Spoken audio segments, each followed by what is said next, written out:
have studied about exercise 1.2. Now today we are going to study about further topics. आपण या अगोदरच्या व्हिडिओमध्ये 1.2 विषय अभ्यास केला होता. आज आपण आपल्या काही नवीन टॉपिक सह अभ्यास करणार आहोत. सो सगळ्यात पहिला टॉपिक आहे तो म्हणजे वेन डायग्राम, वेन आकृती.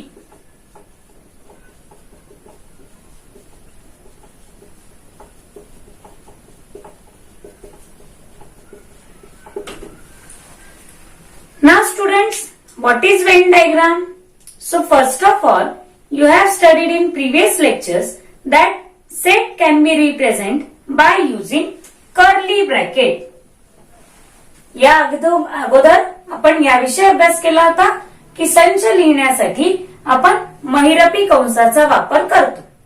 But Sir John Venn has invented a new type of writing asset that is Venn diagram.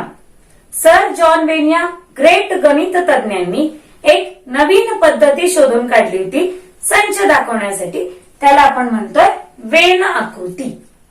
मग आता नक्की वेन आकृती म्हणजे काय? तर जसे आपण संच लिहिण्यासाठी महिरपी कंसाचा वापर केला होता त्याच पद्धतीने पण संच लिहिण्यासाठी कोणत्याही बंदिस्त आकाराचा म्हणजेच चौरस, त्रिकोण, चौकोन, आयत, वर्तुळ, इवन अमिबा, फक्त आकृती कशी हवी आहे? बंदिस्त. We should represent or we can represent a set by using any closed figure or any closed geometrical shape.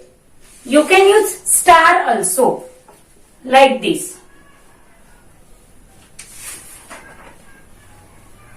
Okay? And where we have to write elements? संचाचे घटक कुठे लिहायचे? तर या मोकळ्या जागेमध्ये कुठेही तुम्ही संचाचे घटक लिहू शकता. उदाहरणार्थ A is set of even numbers up to 10. So I'll write 2, 4, 6, 8, 10. If set B is a set of odd numbers, so I can write 1, 3, 5, 7, 9. Okay? If C is a set of even prime number, C हा संच आहे सममूळ संख्यांचा, तर अशा प्रकारे दाखवू शकतो. D is set of prime numbers up to 10. So we can write 2, 3, 5, 7 like this. सममूळ संख्या परंतु 10 पर्यंतच्या. Suppose E is set of a number which is neither prime nor composite. संच E हा समही नाही, मूळही नाही आणि संयुक्तही नाही. समही नाही म्हणता येणार, मूळही नाही व संयुक्तही नाही. अशा संख्येचा संच असेल तर इकडे मी लिहू शकते 1.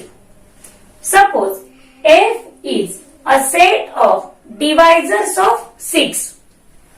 F हा 6च्या विभाजकांचा संच असेल तर मी याला अशा प्रकारे लिहू शकते 1, 2, 3, 6. Clear students? तर अशा प्रकारे आपण क्लोज्ड फिगरचा वापर करून सेट दाखवू शकतो आणि याच पद्धतीला आपण म्हणतोय Venn diagram. Hope you understood Venn diagram. Now the next topic is subset. याच्या पुढचा टॉपिक आहे उपसंच.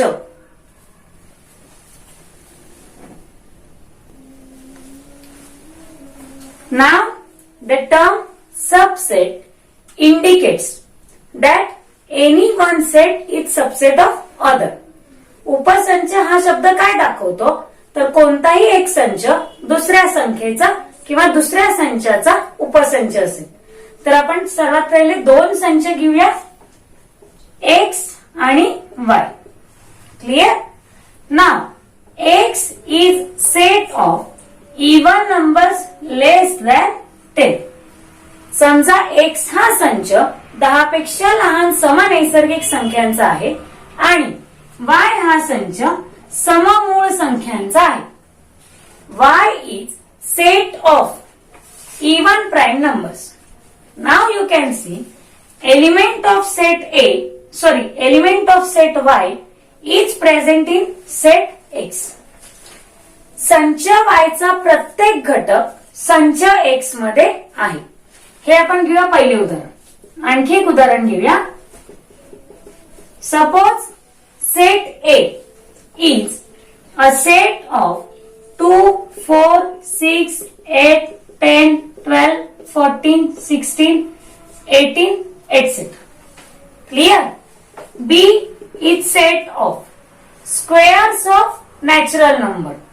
So, square of even natural number, 2 square is 4, 3 square is 9, 4 square is 16, 5 square is 25.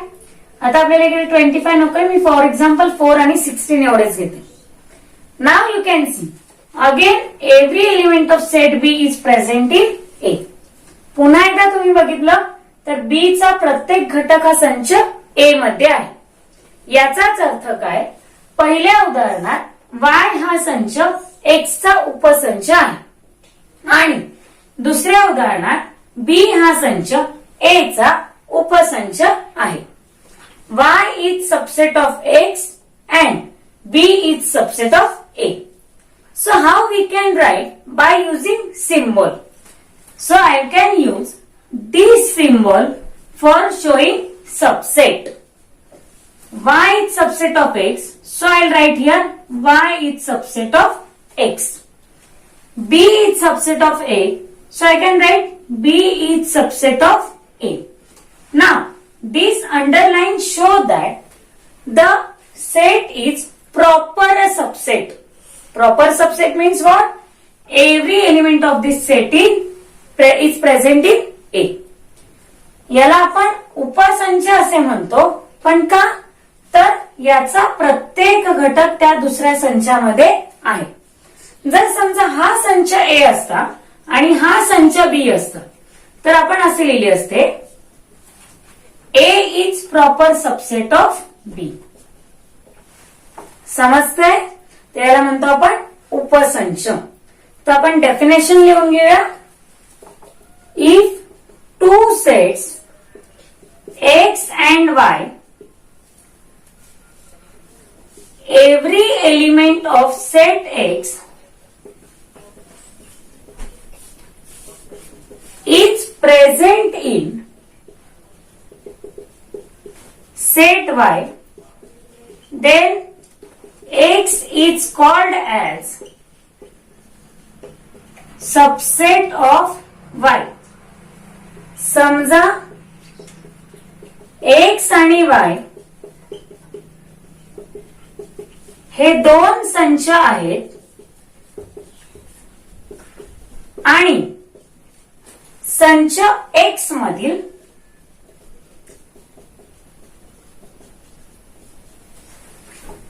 प्रत्येक घटक संच Y मध्ये असेल तर संच X ला Y या संचाचा उपसंच म्हणतात. Okay. It is represented as X is subset of Y. ते X हा Y चा उपसंच आहे असे लिहितात.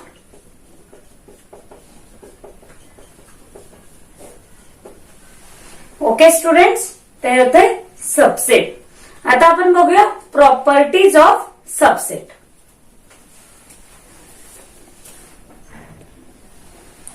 Now, we have to study about properties of subset. Now, the first property is every set is subset of itself. प्रत्येक संच स्वतःचाच उपसंच असतो.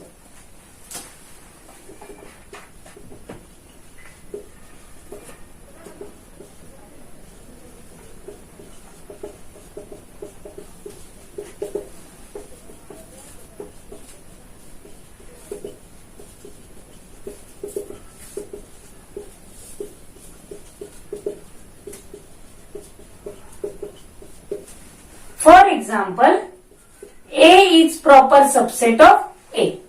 समजा तुम्ही ए हा संच घेतला सममूळ संख्यांचा, तर त्यातील प्रत्येक घटक त्यात असणारच आहे. म्हणजेच काय, तर प्रत्येक संच स्वतःचा उपसंच असतो. Every set is proper subset of itself. Now second property,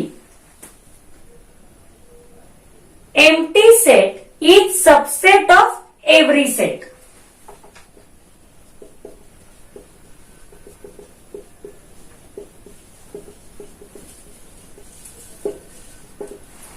रिक्त संच हा प्रत्येक संचाचा उपसंच असतो.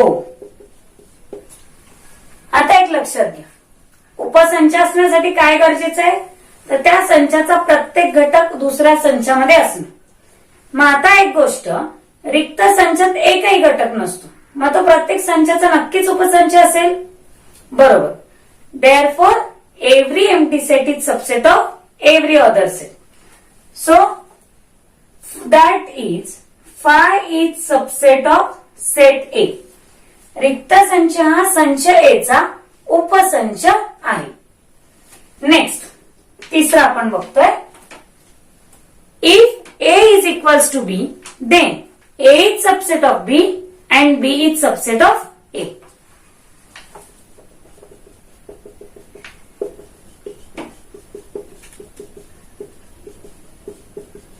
बघा, जर ए आणि बी हे समान संच असतील तर ए हा बी चा उपसंच असेल व बी हा ए चा उपसंच असेल.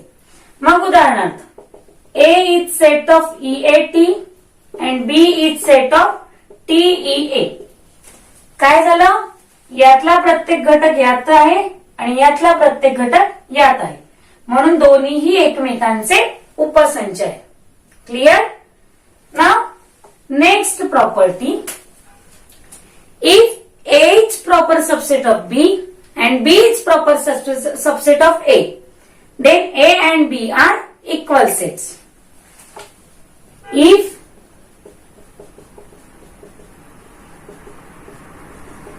then A is equals to B. समजा दोन्हीही संच एकमेकांचे उपसंच आहेत. तर आपण आत्ताच इकडे बघितलं, ते दोन्हीही संच कसे असणार आहेत, समान संच. क्लिअर? तर या प्रत्येक प्रॉपर्टीसाठी तुम्ही स्वतःची आणखी काही उदाहरणे घेऊन प्रॉपर्टी व्हेरीफाय करून बघा. क्लिअर? तर या होत्या आपल्या प्रॉपर्टीज ऑफ सबसेट, उपसंचांचे गुणधर्म. आता आपण नेक्स्ट टॉपिक बघूया, युनिव्हर्सल सेट म्हणजेच विश्वसंच.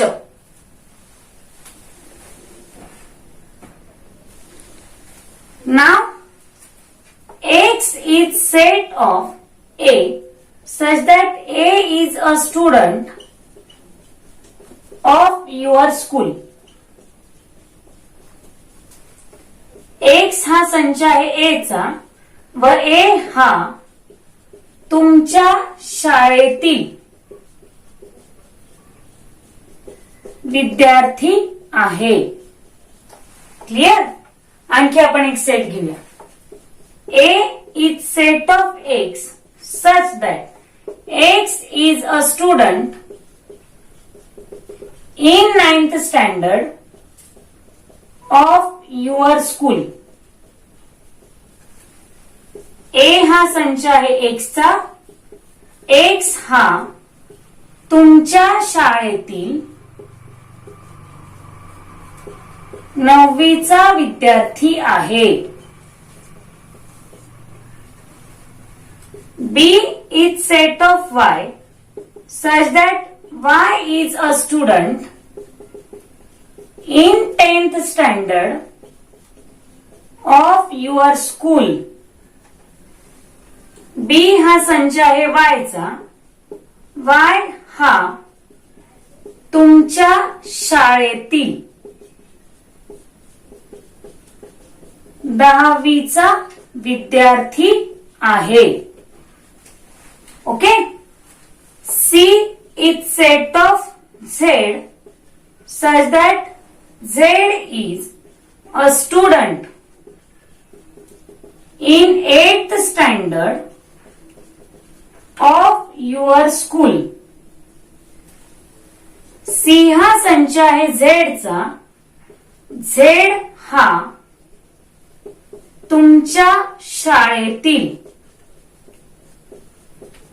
8वीचा विद्यार्थी आहे. Okay. Now students, we have taken so many sets. आपण वेगवेगळे संच घेतले ज्यामध्ये 8वीच्या विद्यार्थ्यांचा सेट आहे, 9वीच्या विद्यार्थ्यांचा सेट आहे आणि 10वीच्या विद्यार्थ्यांचा सेट आहे. ओके. पण एक असा सेट दिसतोय की त्यामध्ये तुमच्या शाळेतले सगळेच विद्यार्थी आहेत. क्लिअर? मी काय म्हटलं, एक खूप मोठा सेट आहे. समजा मी तो रेक्टँगलने आता दाखवते. ओके. हा सेट काय करतोय, या प्रत्येक सेटला इन्क्लूड करतोय. म्हणजे यातला प्रत्येक घटक इकडे आहे आणि म्हणजे डिवाइड केलेला, आणि या तीनही संचातला प्रत्येक घटक या मोठ्या संचामध्ये आहे. म्हणजे काय झालं की एक संच असा आहे की तो सगळ्यांना सामावून घेतोय. Means suppose this is set B, this is set C. Clear? तिन्ही वेगवेगळे, पण हा जो एक्स आहे तो सगळ्यांना सामावून घेतोय. Clear? So this X is called as universal set. नाव या एक्सला आपण काय म्हणणार आहोत, विश्वसंच. फक्त या उदाहरणासाठी. हा असा प्रत्येक वेळी वेगवेगळ्या उदाहरणासाठी वेगवेगळा विश्वसंच असेल. जनरली विश्वसंच हा वेन डायग्राम मध्ये आयताने दाखवतात आणि यू या अक्षराने दर्शवतात. म्हणजे मला इकडे एक्स न म्हणता यू हे कॅपिटल लेटर यूज करावं लागेल. येतंय लक्षात की असे काही संच की ज्यांना सगळ्यांना सामावून घेतो तो मोठा संच म्हणजेच कोणता, विश्वसंच. असे which includes all the sets in consideration is called as universal set. सगळ्यांना समजलं असेल. ओके. विश्वसंच प्रत्येक उदाहरणासाठी वेगवेगळा असेल हे लक्षात घ्या. Now we will study about next topic, that is complement of set.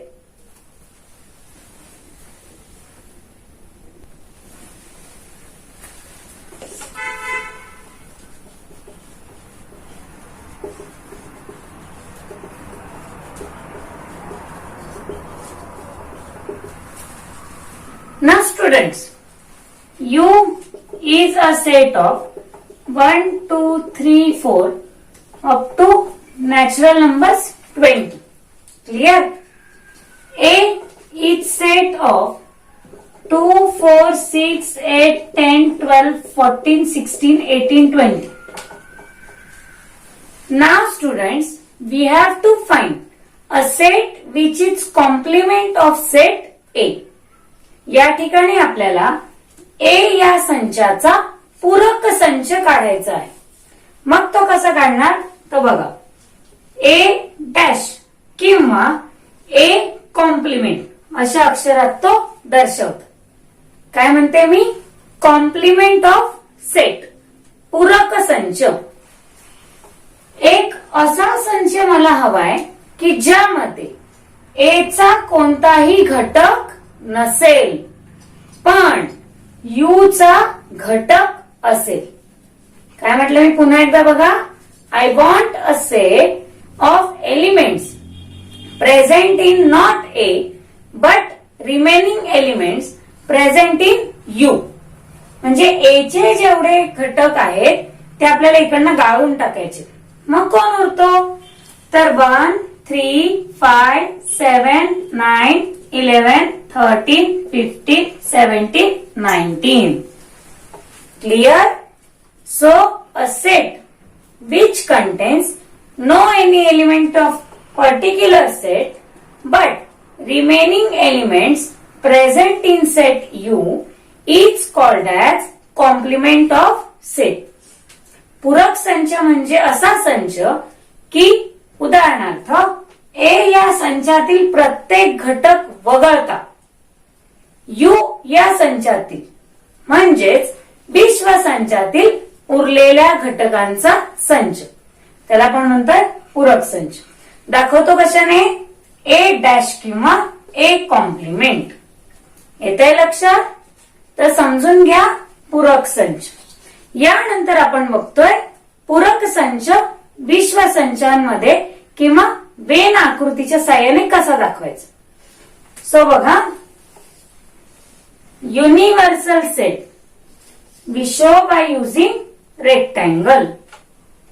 A is a set of 2, 4, 6, 8, 10 and complement of set that is A dash I can show by 1, 3, 5, 7, 9,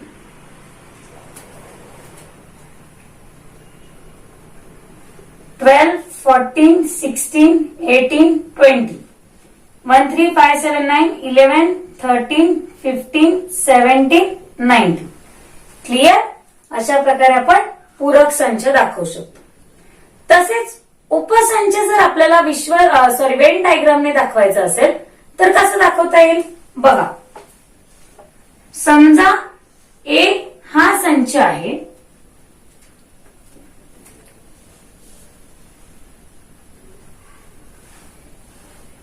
समसंख्यांचा. Clear? आणि आपल्याला दाखवायचा बी हा संच सममूळ संख्यांचा.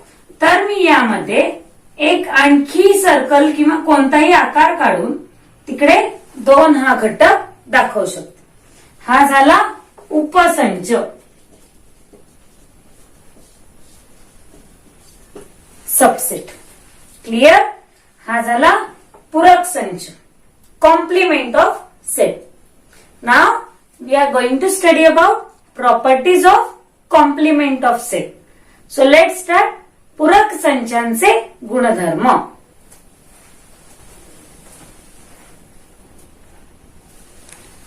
If U is an universal set containing elements 1, 2, 3, 4, 5, 6, 7, 8, 9.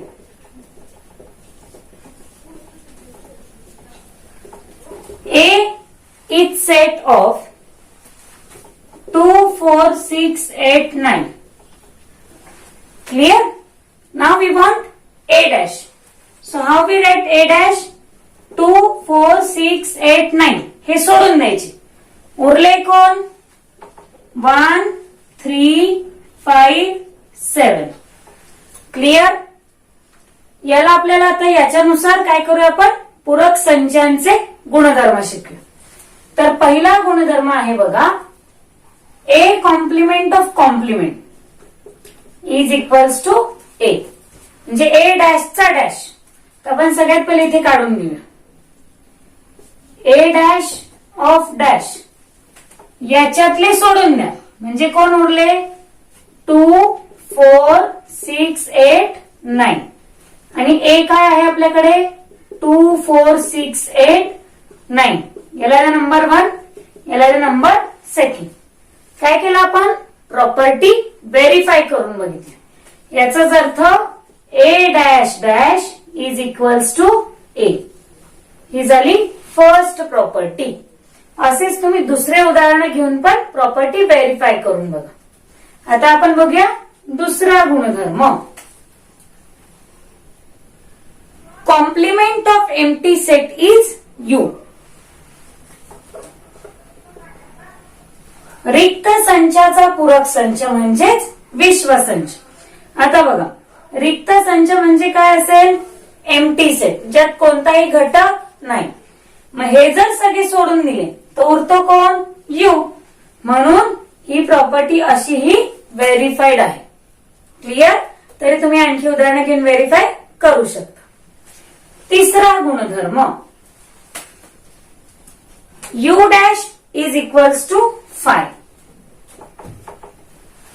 आता बघा, विश्व संचाचाच पूरक संच. मग विश्व संचातले सगळे घटक सोडून द्या. कोण उरतं? तर U dash is equal to empty set. U dash काय आहे? रिक्त संच. आणि फाय पण काय आहे? रिक्त संच.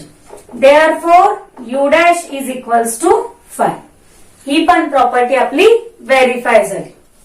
नेक्स्ट बघा, if A is proper subset of U, then A dash is proper subset of U. जर A हा U चा उपसंच असेल आणि A dash सुद्धा U चा उपसंच असायला हवा. आपण चेक करू. A हा संच आहे, U चा उपसंच आहेच. A dash मध्ये जे घटक आहेत ते U मध्ये आहेतच. याचा अर्थ कोणताही संच आणि त्या संचाचा पूरक संच हे दोन्हीही संच विश्व संचाचे उपसंच असतात. क्लिअर? सो हा एक नवीन गुणधर्म. आणि एक पाचवा गुणधर्म आता आपण बघूया. No any common element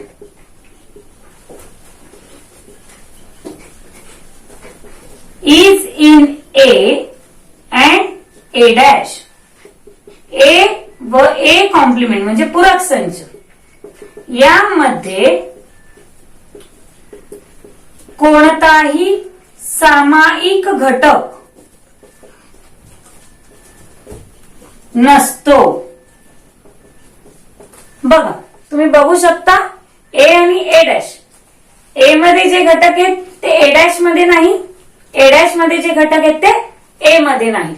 okay, so दोघही संचांमध्ये कोणताही घटक सामायिक नाही. आपण प्रत्येक प्रॉपर्टी उदाहरण घेऊन व्हेरीफाय करून बघितले आहेत, पडताळून पाहिले आहेत. प्रत्येक गुणधर्माला तुम्ही वेगवेगळी उदाहरणं घेऊन पडताळून बघायचं आहे. हा तुमचा आजच्या व्हिडिओ मधला होमवर्क असेल. क्लिअर? सो हे होतं आपलं basic of practice set 1.3. In next lecture we will take 1.3. Wish you all the best. Thank you.